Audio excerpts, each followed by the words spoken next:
नमस्कार दोस्तों, आप सभी विद्यार्थियों को इस परीक्षा गुरु के यूट्यूब चैनल पर हार्दिक स्वागत करता हूं। मैं अनूप रघुवंशी एक बार फिर आप सभी विद्यार्थियों का हृदय तल से स्वागत अभिनंदन करता हूं। आज हम इस वीडियो में खास करके मॉडल पेपर 2025 क्लास 10th के विद्यार्थियों के लिए सब्जेक्ट सोशल साइंस की बात करेंगे। हम इसमें से सोशल साइंस में जो आपके यूपी बोर्ड के खास करके 70 नंबर का आता है, जिसमें से 20 नंबर के एमसीक्यू रहते हैं और 50 नंबर के वर्णनात्मक प्रश्न रहते हैं। 50 नंबर के कौन से रहते हैं? लिखने वाले रहते हैं। ठीक है मेरे भाई, सबसे पहले आपको अनुक्रमांक डालना। अनुक्रमांक का मतलब होता है रोल नंबर। जैसे आपका रोल नंबर होता है 22, 23, 25, 52, इस तरह करके मैंने एक एक तरीका बताया। इस तरह किसी का रोल नंबर ऐसा अनुक्रमांक डालना है, यहाँ पर अपना नाम लिखना है।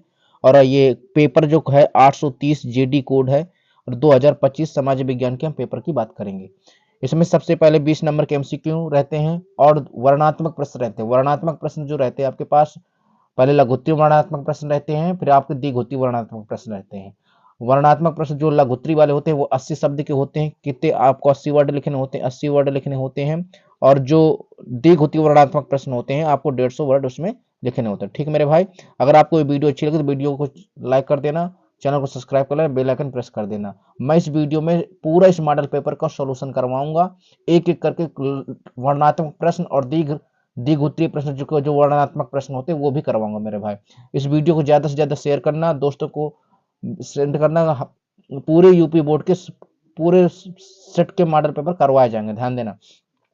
ये जो पेपर इस बार 11 मार्च को 2025 11 मार्च को यूपी बोर्ड के सभी छात्रों के पास सेम ऐसा ही पेपर आएगा, सेम प्रश्न भी ऐसे ही आएंगे। इसकी 101% की गारंटी है मेरे भाई। ऐसा ही पेपर आपके पास आएगा 11 मार्च को सुबह 8:15 के यूपी बोर्ड के प्रत्येक छात्र के पास ऐसा ही पेपर आएगा। ठीक मेरे भाई, सबसे पहले बात करते हैं प्रश्न की वर्ण एमसीक्यू, जिसमें से एमसीक्यू में सबसे पहला प्रश्न आया हमारे पास। एमसीक्यू में सबसे पहला प्रश्न है हमारे पास, ध्यान सुनना। सबसे पहला प्रश्न है हमारे पास ये, ऑटो वान बिस्मार्क का संबंध किस देश से था? ऑटो वान बिस्मार्क का संबंध मेरे भाई जर्मनी से था। किससे था? जर्मनी। सबसे पहले ए नंबर विकल्प सही है। बी नंबर विकल्प तुम्हारा क्या है? ब्रिटेन। ये गलत है, ये नहीं था। सी नंबर विकल्प इटली था। डी नंबर विकल्प फ्रांस था। आपका ऑटो वान बिस्मार्क का संबंध जर्मनी से था। जर्मनी के एकीकरण में ऑटो वान बिस्मार्क ने महत्वपूर्ण भूमिका निभाई थी। ठीक मेरे भाई, अगला हम प्रश्न की बात करते हैं। प्रश्न नंबर दूसरा जो वर्णात्मक प्रश्न है, प्रश्न नंबर दूसरा वर्णात्मक प्रश्न में प्रश्न नंबर जो दूसरा हमारे पास, हाँ वर्णात्मक प्रश्न में प्रश्न नंबर जो दूसरा हमारे पास, फ्रांस की क्रांति कब हुई थी? फ्रांस की क्रांति कब हुई थी? ए नंबर विकल्प 1760 ईस्वी में, 1770 ईस्वी में, 1789 ईस्वी में और 1795 ईस्वी में। सबसे पहले फ्रांस की क्रांति जो हुई थी 1789 ईस्वी में हुई थी। आपका ये विकल्पी दूसरे का सी नंबर विकल्पी सही है मेरे भाई। ठीक मेरे भाई, अगला जो प्रश्न है आपके पास, तीसरा प्रश्न, 1944 ईस्वी में ब्रिटेन वुड्स सम्मेलन कहाँ आयोजित किया गया था? ए नंबर विकल्प फ्रांस में, बी नंबर विकल्प ब्रिटेन में, सी नंबर विकल्प अमेरिका में, डी नंबर विकल्प भारत में। तो मेरे भाई 1944 ईस्वी में ब्रिटेन वुड्स समझौता कहाँ आयोजित किया गया था? ये आपका ये जो आंसर होगा सी नंबर विकल्प सही होगा। सी नंबर विकल्प सही होगा, जिसमें आपका अमेरिका सही होगा। ठीक मेरे भैया, आगे हम बात करते हैं। अगला जो प्रश्न है चौथा नंबर प्रश्न, चौथा नंबर जो प्रश्न है, अफ्रीका में रीडर पेस्ट क्या था? अफ्रीका में रीडर पेस्ट क्या था? नंबर एक विकल्प ए फूल, नंबर बी विकल्प ए जानवर, नंबर 3 विकल्प एक बीमारी थी कि एक, डी नंबर विकल्प एक स्थान था। जो अफ्रीका में रीडर पेस्ट था एक बीमारी थी। सी नंबर इसका विकल्प सही होगा। ठीक मेरे भाई, अगला जो हमारे पास प्रश्न नंबर 5वां है, हिंद स्वराज पुस्तक के लेखक कौन है? हिंद स्वराज पुस्तक के लेखक ए नंबर विकल्प बाल गंगाधर तिलक, बी नंबर विकल्प अरुणा आसफ अली, सी नंबर सरदार वल्लभ भाई पटेल, डी नंबर विकल्प महात्मा गांधी। तो हिंद स्वराज पुस्तक के लेखक महात्मा गांधी थे। डी नंबर विकल्प आपका सही होगा। ठीक मेरे भैया, आगे इस प्रकार छठवां प्रश्न है हमारे पास, भारत में अवशिष्ट शक्तियों किसको प्राप्त होती हैं? भारत में अवशिष्ट शक्तियां किसको प्राप्त होती हैं? सबसे पहले ए नंबर विकल्प राज्य को, बी नंबर विकल्प संघ को और सी नंबर विकल्प ए और बी को, दोनों को, इनमें से कोई नहीं। मेरे भाई एक बार कायदे से प्रश्न सुनना, बहुत कायदे से, ये प्रश्न काफी कंफ्यूजन प्रश्न करता है। छठवां नंबर, भारत में अवशिष्ट शक्तियां किसको प्राप्त होती है? ये शक्तियां जो प्राप्त होती है संसद को प्राप्त होती है। किसको? संसद को। सबसे पहले आपका विकल्प ए नंबर राज्य है ही नहीं है, ये गलत बात है। अधिकतर विद्यार्थी राज्य पर जाता है और अधिकतर विद्यार्थी संघ पर जाता है। सबसे ज्यादा संघ पर जाता टिक करने, ये तो संघ भी गलत है। आपके ए और बी दोनों भी गलत हो, इनमें से कोई नहीं, आपका इनमें से कोई नहीं विकल्प ही सही होगा। भारत में अवशिष्ट शक्ति किसको प्राप्त होती है? संसद को। संसद में न राज्य आता है, न संघ, यहाँ न ए बी दो, इनमें से कोई नहीं, आपका ये छठवें का डी नंबर विकल्प ही सही होगा। ठीक मेरे भाई, अगला जो प्रश्न है इसी प्रकार हमारे पास सातवां नंबर जो प्रश्न होगा एमसीक्यू का कुछ इस प्रकार है, ध्यान देना। हाँ, ये देखिए सातवां नंबर जो प्रश्न है हमारे पास, निम्नलिखित में से कौन लोकतंत्र से संबंधित है? निम्नलिखित में से कौन सा लोकतंत्र से संबंधित है? वैध शासन लोकतंत्र से संबंधित है, हाँ वैध शासन लोकतंत्र से संबंधित होता है। पारदर्शी शासन लोकतंत्र से संबंधित होता है। उत्तरदायी शासन लोकतंत्र से संबंधित होता है। और इनमें से सभी, आपका जो आंसर होगा इनमें से सभी तीनों लोकतंत्र से संबंधित होते हैं। अगला जो प्रश्न हमारे पास आठवां, निम्नलिखित में से कौन सा विषय संघ सूची में है? संघ सूची का विषय है, संघ सूची का विषय जो है आपका प्रतिरक्षा भी है और कृषि भी है, दोनों ही संघ सूची के विषय। तीसरा विकल्प सी नंबर शिक्षा और चौथा नंबर विकल्प व्यापार। तो मेरे भाई आपके संघ सूची में का जो विषय प्रतिरक्षा भी है और कृषि भी है, लेकिन संघ सूची में सबसे पहले विषय आपका प्रतिरक्षा, इसलिए इसको प्रतिरक्षा को ज्यादा उपाधि दी जाएगी इस विकल्प में। ठीक मेरे भाई, ये बहुत ज्यादा इंपॉर्टेंट प्रश्न है आपका। अगला जो प्रश्न हमारे पास, भारतीय संविधान कब लागू किया गया? भारतीय संविधान 15 अगस्त को लागू हुआ कि 10 दिसंबर को लागू हुआ कि 1 जनवरी को लागू हुआ कि 26 जनवरी को लागू हुआ? भारतीय संविधान लागू किया गया था 26 जनवरी 1950 ईस्वी में मेरे भाई। ठीक मेरे भाई, अगला जो प्रश्न हमारे पास, लोकतंत्र के मूल्यांकन की दृष्टि में से निम्न में से कौन सा बिंदु लोकतांत्रिक व्यवस्थाओं के अनुरूप नहीं है? ए नंबर विकल्प स्वतंत्र एवं निष्पक्ष चुनाव, बी नंबर विकल्प व्यक्ति की गरिमा, सी नंबर विकल्प बहुसंख्यकों का शासन, डी नंबर विकल्प कानून की समझ समानता। लोकतंत्र का मूल्यांकन की दृष्टि से होता है मेरे भाई, इसका जो विकल्प नंबर सी सही होगा, बहुसंख्यकों का शासन। ठीक मेरे भाई, अगला जो प्रश्न है हमारे पास 11वां नंबर प्रश्न, 11वां नंबर प्रश्न जो हमारे पास होता है 100, हाँ 11वां नंबर प्रश्न जो होता है हमारे पास, सौपानी खेती किस राज्य में होती है? सौपानी का मतलब होता है सीढ़ीदार खेती। सौपानी का मतलब क्या होता है? सीढ़ीदार खेती किस राज्य में होती है? सीढ़ीदार खेती जो हमारे पास किस राज्य में होती है? नंबर 1 विकल्प Punjab, number 2 Haryana, number C Uttarakhand, number D Uttar Pradesh. तो सीढ़ीदार खेती जो होती है उत्तराखंड में होती है। कहाँ होती है भैया? उत्तराखंड में, ध्यान देना। 11वें का सी नंबर प्रश्न सही होगा। अगला जो प्रश्न है हमारे पास, निम्न में से कौन सी रोपड़ कृषि की फसल है? रोपड़ कृषि की फसल आपके मेरे भाई, रोपड़ कृषि की फसल कहवा भी होती है और मेरे भाई कपास भी होती है। रोपड़ का मतलब जिसे खोद के रोप के किया जाए। ध्यान देना, कहवा का मतलब होता है कॉफी। क्या होता है? कॉफी। कॉफी की जो खेती होती है रोप के ही किया जाता है, जैसे धान लगाए जाते हैं वैसे ही लगाया जाता है इसको भी और कपास को भी। ठीक है मेरे भाई, ये आपकी सबसे पहले इसका विकल्प ही आपका ए नंबर सही होगा। कहवा मतलब कॉफी, कॉफी ध्यान देना, कॉफी सही होगा, कॉफी। ठीक है, 13वां नंबर विकल्प है, निम्न में से कौन सा आधारभूत खनिज है? आधारभूत खनिज है। पहला नंबर विकल्प तांबा, बी नंबर विकल्प लौह अयस्क, सी नंबर विकल्प अभ्रक, डी नंबर विकल्प सोना। तो आपका मेरे भाई सी नंबर विकल्प सही होगा, अभ्रक। ठीक मेरे भाई, अभ्रक। अगला जो प्रश्न हमारे पास, निम्न में से गैर परंपरागत ऊर्जा का संसाधन है? निम्न में किसमें गैर परंपरागत ऊर्जा का संसाधन है? नंबर 1 खनिज तेल, नंबर 2 कोयला, नंबर 3 प्राकृतिक गैस, नंबर 4 सौर ऊर्जा। तो आपका मेरे भाई सौर ऊर्जा सही होगा, डी नंबर विकल्प सही होगा, 14वें का डी नंबर। ठीक, अगला जो हमारे पास प्रश्न है 15 नंबर प्रश्न की बात करते हैं हम। हाँ, 15 नंबर जो प्रश्न की बात करते हैं हम 15 नंबर प्रश्न करते हैं बहुविकल्प, क्योंकि इसमें 20 एमसीक्यू आते हैं आपके उसमें। जो सबसे पहले हम 15 नंबर क्वेश्चन की बात करते हैं, भारत में, हाँ भारत में कौन सा नगर इलेक्ट्रॉनिक उद्योग की राजधानी कहा जाता है? इलेक्ट्रॉनिक उद्योग की राजधानी, ए नंबर विकल्प कानपुर, बी नंबर विकल्प बंगलुरु, सी नंबर विकल्प अहमदाबाद, डी नंबर मुंबई। तो आपको मेरे भाई इलेक्ट्रॉनिक उद्योगों की राजधानी बेंगलुरु को कहा जाता है। किसको कहा जाता है? बेंगलुरु को कहा जाता है। ठीक मेरे भाई, अगला जो अगला जो हमारे पास प्रश्न है, भारत में परिवहन क्या प्रमुख साधन है? भारत में परिवहन का प्रमुख साधन है। पहला नंबर विकल्प सड़क परिवहन, बी नंबर विकल्प वायु परिवहन, नंबर सी नंबर रेल परिवहन, नंबर डी पाइपलाइन।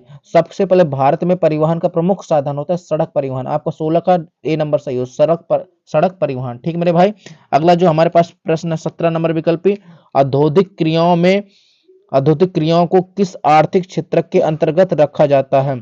तो प्रथम क्षेत्र के अंतर्गत रखा जाता है, द्वितीय क्षेत्र के अंतर्गत रखा जाता है, तृतीय क्षेत्र के अंतर्गत रखा जाता है कि चतुर्थ क्षेत्र के अंतर्गत रखा जाता है? तो औद्योगिक क्रियाओं को किस आर्थिक क्षेत्र के अंतर्गत रखा जाता है? द्वितीय क्षेत्र, किसके अंतर्गत? द्वितीय क्षेत्र के अंतर्गत रखा जाता है।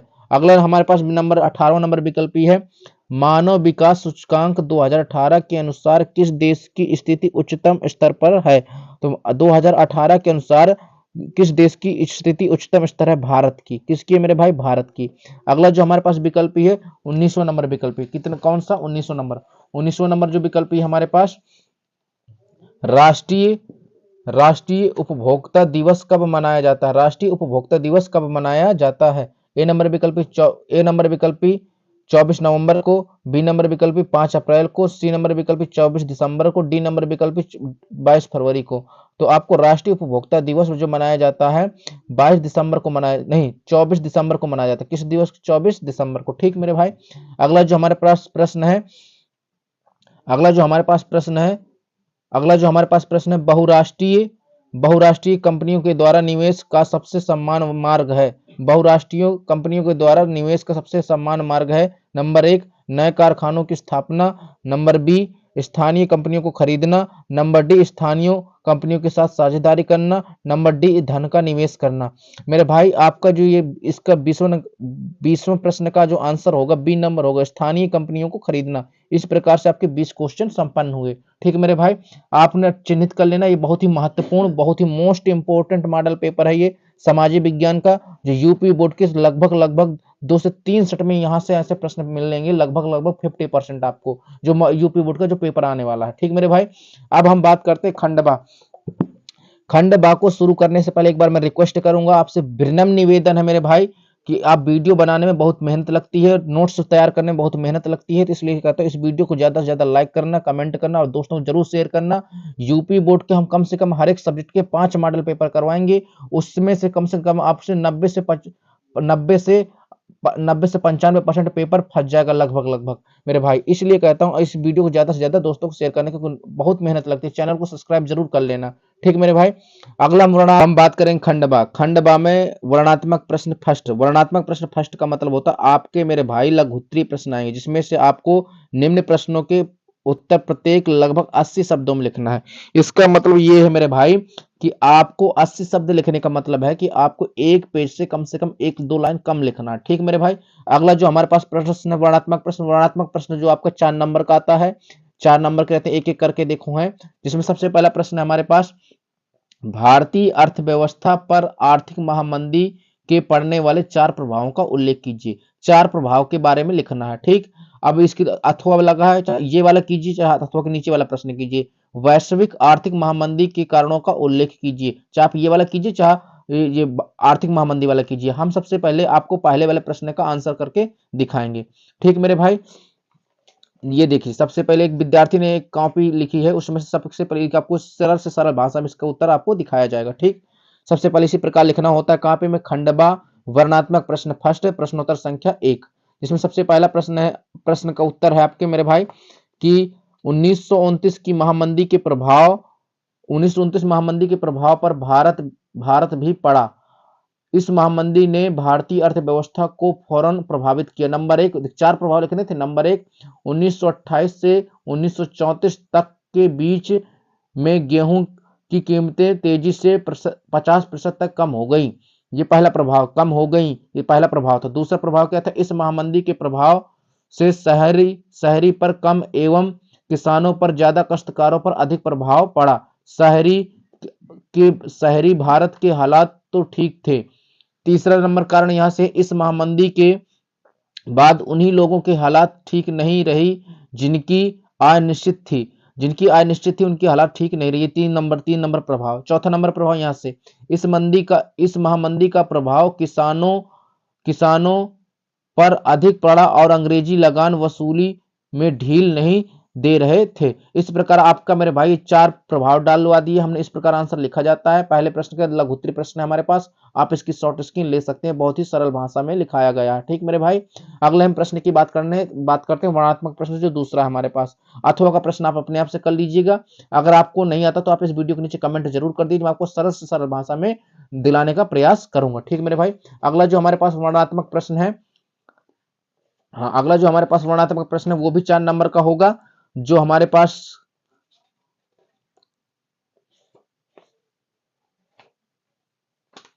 अगला जो हमारे पास प्रश्न है, देखिए इनमें से इस प्रकार है, कुछ इस प्रकार होंगे। देखो जिसमें सबसे पहला प्रश्न आपके पास, हाँ, उत्तरदायी शासन का क्या अर्थ है? उत्तरदायी शासन का क्या अर्थ है? या फिर आपको रहेगा राजनीतिक दलों की किन्हीं 4 कार्यों का उल्लेख कीजिए। तो हम आपको इसमें से चाहे इसको कीजिए चाहे आप इसको कीजिए, हम आपको राजनीतिक दलों के 4 कार्यों का उल्लेख कीजिए। हम इस प्रश्न की आंसर शीट आपको दे रहे हैं। ठीक मेरे भाई, सबसे पहले आपको ऐसे करना है, देखो हाँ ये है इसका आंसर, ये बहुत ही सरल भाषा में लिखा गया है, इसकी इसकी आंसर शीट ये है। ठीक मेरे भाई, हाँ, राजनीतिक दलों के कार्य निम्नलिखित होते हैं। नंबर 1, इन दलों के द्वारा उम्मीदवारों को खड़ा किया जाता है और इन उम्मीदवारों के बीच चुनाव लड़ा जाता है। नंबर दूसरा है मेरे भाई, इसमें सरकार 2 या 2 से अधिक स्तरों वाली होती है। तीसरा नंबर है मेरे भाई प्रभाव, 4 कारण लिखने थे ना। जो दल चुनाव हार जाते हैं वो विपक्षी दल के रूप में कार्य करते हैं और शासन करने वाली सरकारों का विरोध करते हैं। नंबर चौथा, शासन निर्णय लेती है और विपक्षी दल इन निर्णयों का विरोध करती है। इस प्रकार आप इस दूसरे का प्रश्न का आंसर होगा। आप इसकी शॉर्ट स्क्रीन ले सकते हैं, बहुत सरल भाषा में लिखाया है मैंने। अगले प्रश्न की हम बात करते हैं। प्रश्न नंबर जो हमारा तीसरा प्रश्न नंबर जो हमारे पास तीसरा है, आर्थिक विकास के लिए ऊर्जा एक आधारभूत आवश्यकता है, इसके 2 कारण लिखिए। या आप इसको कीजिए या फिर अथवा लगा के ये परिवहन तथा संचार साधन के लिए देश की जीवन रेखा क्यों माने जाते हैं? 2 कारणों का उल्लेख कीजिए। चाहे आप इसको कीजिए चाहे इसको कीजिए। तो मेरे भाई मैं आपको नीचे वाला दिखा दे रहा हूँ, परिवहन तथा संचार के साधन के किन्हीं किन्हीं देश की जीवन रेखा क्यों माने जाते हैं? 2 कारणों का उल्लेख कीजिए। ठीक मेरे भाई, इसी प्रकार मैं आपको ये इसका आंसर मैं देने जा रहा हूं। हाँ देखिए इसका आंसर ये आया परिवहन वाला।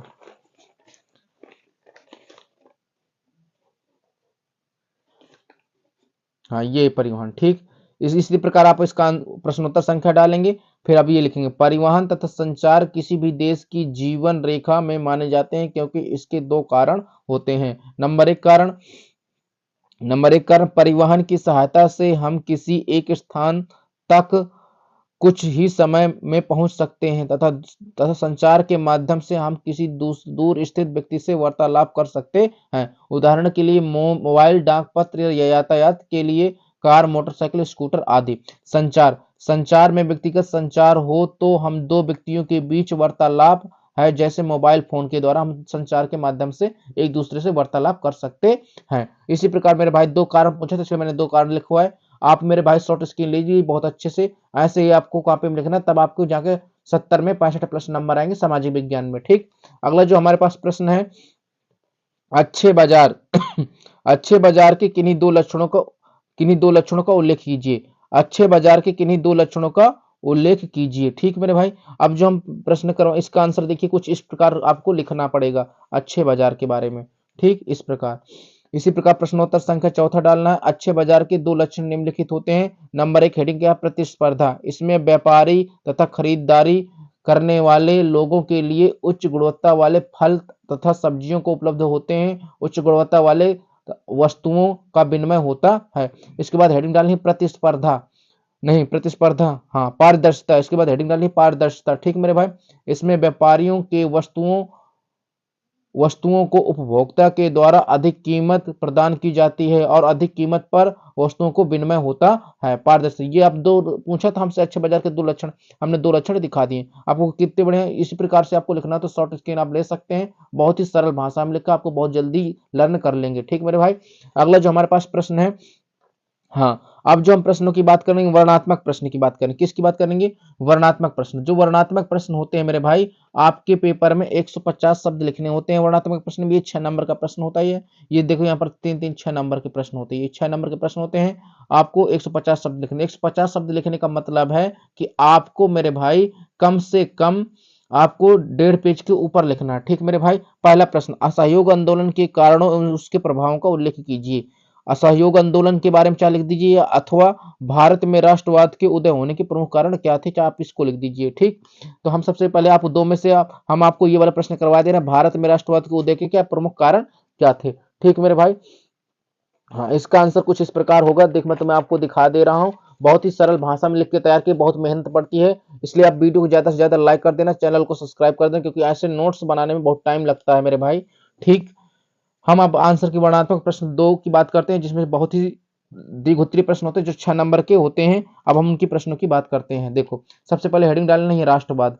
राष्ट्रवाद ऐसी भावना अथवा या विचारधारा है जो राजनीतिक, सामाजिक एवं आर्थिक एकीकरण का संभव हुआ है।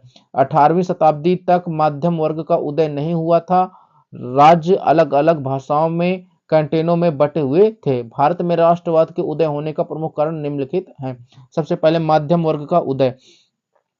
18वीं शताब्दी तक यूरोप के दो प्रमुख वर्ग थे, कुलीन तथा दास। कृषक वर्ग छोटे छोटे उद्योगपतियों, डॉक्टर, वकील आदि सेवा के क्षेत्र में लोगों से बना था। अगले जो हेडिंग है, उदारवादी विचारधारा का प्रारंभ। 19वीं शताब्दी तक यूरोप में एक विचारधारा उदारवाद पनपने लगी। नए मध्यम वर्ग के लिए इसका अर्थ था क्योंकि स्वतंत्रता एवं कानून के समक्ष समझ सब हाँ समझ सब सब सबकी बराबरी होनी चाहिए। ठीक मेरे भाई, अगला जो इसी की है जो हेडिंग है, सांस्कृतिक। क्या है सांस्कृतिक? सांस्कृतिक जो है सैनिकों एवं क्रांतिकारियों के साथ साथ संस्कृति ने भी महत्वपूर्ण भूमिका निभाई। कला, काव्य, कहानियों में भी राष्ट्रवाद के विकास का सहयोग किया। इसके बाद हमने हेडिंग डलवाई भाषा।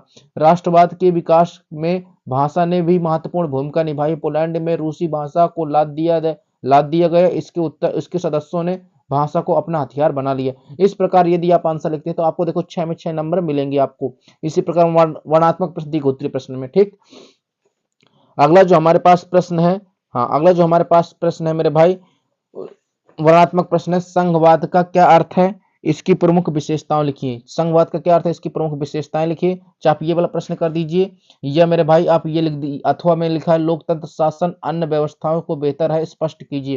तो हम आपको संघवाद वाला करके दिखाई दे रहे हैं, इसका आंसर शीट हम आपको दिखाई दे रहे हैं मेरे भाई। ठीक, ठीक है मेरे भाई, अगर आपको वीडियो अच्छी लगे तो वीडियो को लाइक कर देना, चैनल को सब्सक्राइब कर देना। बहुत मेहनत पड़ती है ऐसे नोट्स बनाने में। देखिए अब हम आपको संघवाद वाला प्रश्न की बहुत ही सरल भाषा में आपको हम प्रोवाइड कर रहे हैं। ठीक मेरे भाई, अगला जो प्रश्न है हमारे पास, देखो प्रश्न उत्तर संख्या 6, संघवाद। हेडिंग बनानी है संघवाद।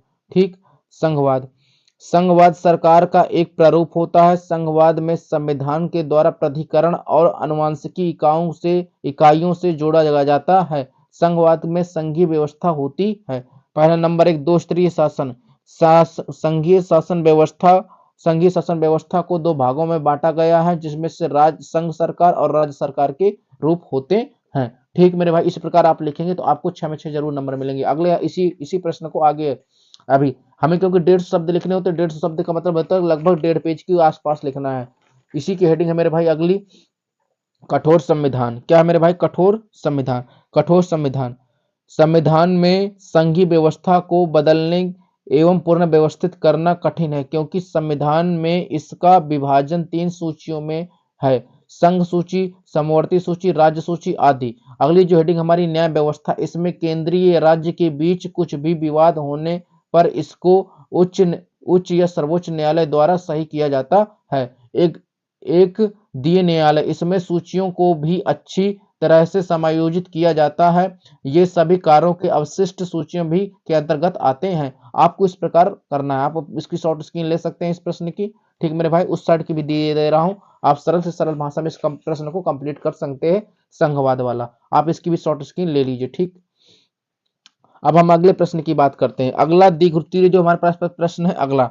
ठीक मेरे भाई, अगला हमारे पास द्विगुत्रीय प्रश्न क्या है, हाँ, मानव विकास सूचकांक क्या है, इसको निर्धारित करने वाले प्रमुख अवयवों पर प्रकाश डालिए। ये आपका प्रश्न देखो कितने नंबर का है, 6 नंबर का। ऐसे प्रश्न बहुत ज्यादा इंपॉर्टेंट है। इसकी मैं कहता हूँ ये प्रश्न अगर आप कंप्लीट कर लेते हैं, कम से कम आपके सोशल साइंस में 60 प्लस नंबर आ जाएंगे। ठीक मेरे भाई, अब हम बात करते हैं मानव विकास सूचकांक के बारे में। ठीक, इसका जो आंसर होगा मेरे भाई, एक छूट गया क्या, सॉरी एक छूट गया आपको। सबसे पहले बात करते हैं हम 7वें प्रश्न की, छोड़ दिया हमने, भूगोल का प्रश्न था वो अच्छा प्रश्न था।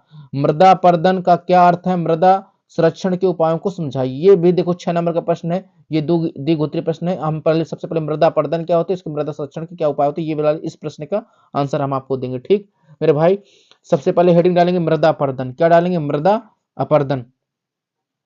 मृदा अपरदन में देखो क्या लिखा, मृदा अपरदन के अत्यधिक बहाव एवं कटाव के कारण मृदा की जो ऊपरी उपजाऊ और कोमल जो परत का हट जाना ही मृदा अपरदन कहलाता है। मृदा अपरदन तेज से बहने वाली पवने और तेज से बहने वाली जल के कारण कई अधिक तेजी से हो रहा है। ठीक, ये तेजी से हो रही है मृदा अपरदन। ठीक मेरे भाई, ये हेडिंग बना किस तरह करना होता है, बहुत सरल भाषा में लिखा है मैंने नहीं, मेरे एक विद्यार्थी ने लिखा था। इसी प्रकार मृदा संरक्षण के उपाय, मृदा संरक्षण के लिए कई उपाय निम्नलिखित है। नंबर 1, वनों और पेड़ पौधों को लगाकर मृदा अपरदन को रोका जा सकता है। मतलब वनारोपण और पेड़ पौधों को लगाकर जो पेड़ की जो जड़ें होती हैं मिट्टी को अपनी ओर जकड़े रहती हैं, जिससे मृदा अपरदन कम होगा। ठीक है मेरे भाई, अगला जो प्रश्न है, पेड़ों को कतार में लगाने से रक्षक मेखला तैयार करके जल बहाव को रोका जा सकता है। ठीक, इसी प्रकार रोका जा सकता है मृदा अपरदन को। आगे हम प्रश्न की बात करते हैं, इसी का जो आंसर है मेरे भाई, अगला जो प्रश्न है हमारे पास कुछ इस प्रकार होगा, देखिए कुछ इस प्रकार है। ठीक, हाँ, अगला जो हम तीसरा पॉइंट क्या था हमारे पास, तीसरा पॉइंट, पहाड़ी क्षेत्रों में ढालों में सर्वोच्च रेखाओं के समांतर हल चलाने से जल का बहाव की गति घटती है। अगला जो प्रश्न है, अगला जो पॉइंट हमारे पास, फसलों के बीच घास की पट्टियों लगाने से जल का बहाव की गति कम होती है, जिससे मृदा अपरदन कम होता है। ठीक, अगला जो प्रश्न है, खेतों को जोतने के बाद खुला नहीं छोड़ना चाहिए, यदि आप खुला छोड़ते हैं तो मृदा अपरदन ज्यादा होगा। अगला जो पॉइंट, सीढ़ीदार खेतियों से मृदा अपरदन कम होता है। अगला जो पशुओं को अत्यधिक चराई को रोकने से मृदा अपरदन कम होता है। ये पॉइंट है, देखो कितने छोटे छोटे पॉइंट है मृदा अपरदन के बारे में, आप इतने याद कर लेना, आपको काम हो जाएगा, बढ़े 6 में 6 नंबर मिल जाएंगे आपको। पट्टी कृषि के द्वारा मृदा अपरदन को रोका जा सकता है। इस प्रकार लिखना आपको, देखो इसमें 6 से 6 नंबर देने के लिए योग्य नंबर है ये, आपको इस तरह में 6 से 6 नंबर मिल जाएंगे। ठीक मेरे भाई, अगला जो हमारे पास प्रश्न है, मानव विकास सूचकांक क्या है, इसको निर्धारित करने वाले प्रमुख अवयवों पर प्रकाश डालिए। ये भी देखो 6 नंबर का प्रश्न आता है आपके पेपर में। इस देखो, अगर आप ऐसे प्रश्न कंप्लीट कर लेते तो आपको बहुत अच्छे नंबर प्राप्त हो जाएंगे। ठीक, अब हम इसकी बात करते हैं मानव विकास सूचकांक के बारे में। देखिए आपका आंसर ये आ गया, मानव विकास सूचकांक। पहले में हेडिंग बनाएंगे मानव विकास सूचकांक। मानव विकास सूचकांक के कारणों और योग्यता के अनुसार प्रदर्शित किया जाता है। मानव विकास सूचकांक को 3 भागों में बांटा गया है और मानव विकास सूचकांक के जरिए लोगों को अलग अलग जगहों पर रखा गया है। ये मानव विकास सूचकांक, सबसे पहले हेडिंग बनाई, हमने आपको एक्सप्लेन कर दिया, आप इसकी शॉर्ट स्क्रीन ले सकते हैं। ठीक, अब आगे हम बात करते हैं, इसी प्रश्न को अभी हम आगे एक्सप्लेन करेंगे। ठीक, हाँ, इस प्रकार ये क्या, पहली हेडिंग क्या है हमारे पास, इसकी पहली हेडिंग जो हमारे पास है, उच्च आय। मानव विकास सूचकांक में यदि किसी व्यक्ति की औसत आय कम है तो राष्ट्रीय आय भी कम होगी। ये पहली हेडिंग हमारी उच्च आय, ध्यान देना। अगला ये हेडिंग क्या हमारे पास, जीवन प्रत्याशा का मतलब क्या होता है, विकसित देशों में जीवन प्रत्याशा या जीवन जीने की इच्छा भी होती है। ऐसे जीवन स्तर देश के उच्च सूचकांक को प्रदर्शित करते हैं। अगली हेडिंग है जो हमारे पास, उच्च शैक्षिक स्तर। यदि किसी व्यक्ति का विकास सही ढंग से हो रहा है और अच्छी शिक्षा प्राप्त करना हो तो मानव विकास सूचकांक का ही एक रूप होता है। आपको इसमें 6 से 6 नंबर मिल जाएंगे अगर आप ऐसा करेंगे। मेरे भाई आप शॉर्ट स्क्रीन ले सकते हैं, बहुत अच्छी सी भाषा में लिखा है मैंने इसको, हैंड राइटिंग बहुत अच्छी है। मेरे भाई आप ऐसे प्रश्नों को शॉर्ट स्क्रीन इसकी एक बार ले लीजिए। ठीक, अगर आपको वीडियो अच्छा लगे तो वीडियो को लाइक कर देना भाई, मेरे बहुत मेहनत पड़ती है एक एक वीडियो बनाने में। चैनल को सब्सक्राइब कर देना और दोस्तों को जरूर शेयर करना। हम ऐसे आपको 5-5 सेट देंगे हर एक सब्जेक्ट के, उससे हम गारंटी लेते हैं कि आपका 90% पेपर फंसा देंगे। यूपी बोर्ड का 90% पेपर यहीं से मिलेगा, 5-5 पेपर लगा लेना, इससे बाहर नहीं जाएगा। 90% पेपर यहीं से मिलेगा इसी चैनल पर, ध्यान देना। इसलिए कहता हूँ चैनल को सब्सक्राइब कर लेना, बेल आइकन जरूर प्रेस कर लेना। जय हिंद।